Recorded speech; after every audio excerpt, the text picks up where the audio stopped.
Bien, ahora vamos a ver el apartado del software del ordenador, ¿vale?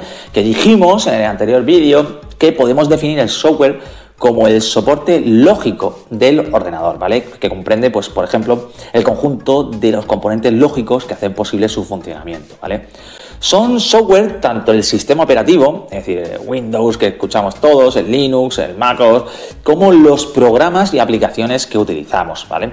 En un ordenador, el primer software que funciona cuando se enciende, ¿vale? Cuando enciendes el ordenador es el de la BIOS. Y luego se carga el sistema operativo y para finalizar las aplicaciones, ¿vale? Bien, ahí en la imagen podéis ver lo que sería el chip para la BIOS y una pila para esa BIOS, ¿vale? Hablando de la BIOS es la Basic Input o Output System, ¿vale?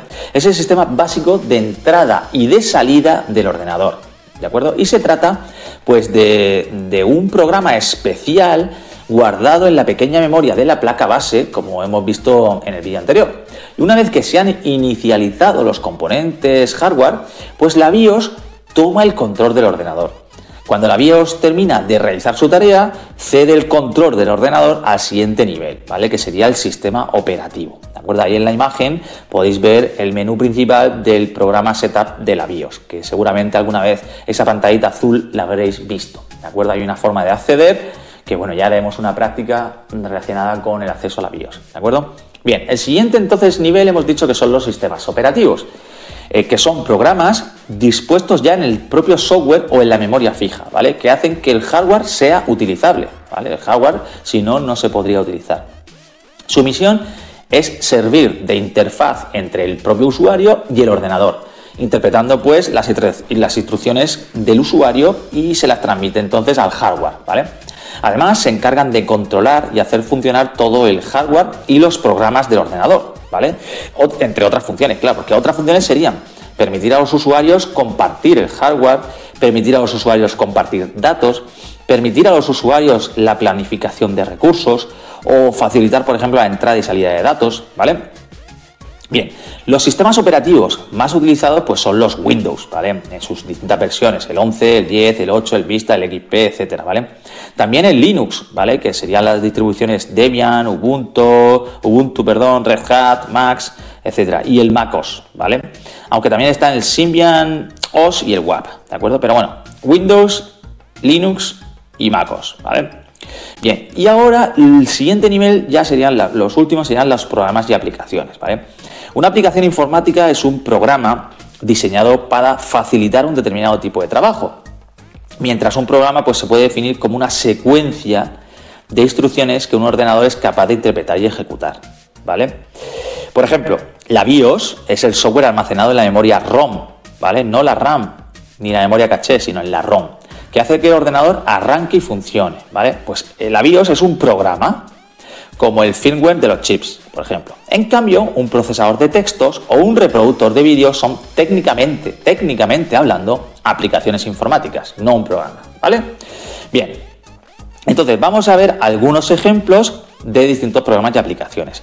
Por ejemplo, si hablamos de ofimática, ¿vale? Que ya hablaremos en otros vídeos, tenemos, por ejemplo, los procesadores de textos, como por ejemplo el Microsoft Word, el LibreOffice de Writer, ¿vale? El Writer de LibreOffice, las hojas de cálculo, como puede ser el Microsoft Excel o el Calc de LibreOffice, presentaciones de diapositivas, como es el Microsoft PowerPoint o el Impress, también de LibreOffice, y gestores de bases de datos, como el Microsoft Access o el Base de LibreOffice, ¿vale? Trataremos en otros vídeos tanto el Writer como el Calc, como Impress, como el Base, ¿vale? Haciendo prácticas y viendo vídeos. También, si hablamos de navegadores, pues tendríamos el Mozilla Firefox, el Google Chrome, que es básicamente el que casi se usa en todos lados, el Opera Browser, el Safari y el Microsoft Edge, ¿vale? Todos esos son conocidos. Si hablamos de diseño gráfico, pues todos conocemos el Adobe Photoshop, ¿vale? Pero también tenemos el Draw, que es de LibreOffice, el Inkscape, ¿vale? O el GIMP, que estos últimos los usaremos también para hacer prácticas en clase, ¿vale? Si hablamos de dibujo técnico, pues todos conocemos el AutoCAD, ¿vale? De Autodesk, pero también existen el QCAD y el SketchUp, que también lo usaremos, el SketchUp, ¿vale? Si hablamos de utilidades, pues tenemos, por ejemplo, los antivirus, los compresores, como puede ser WinZip, WinRAR, 7zip, ¿vale? grabadores, como puede ser el Nero, el Image Band, etcétera, ¿vale?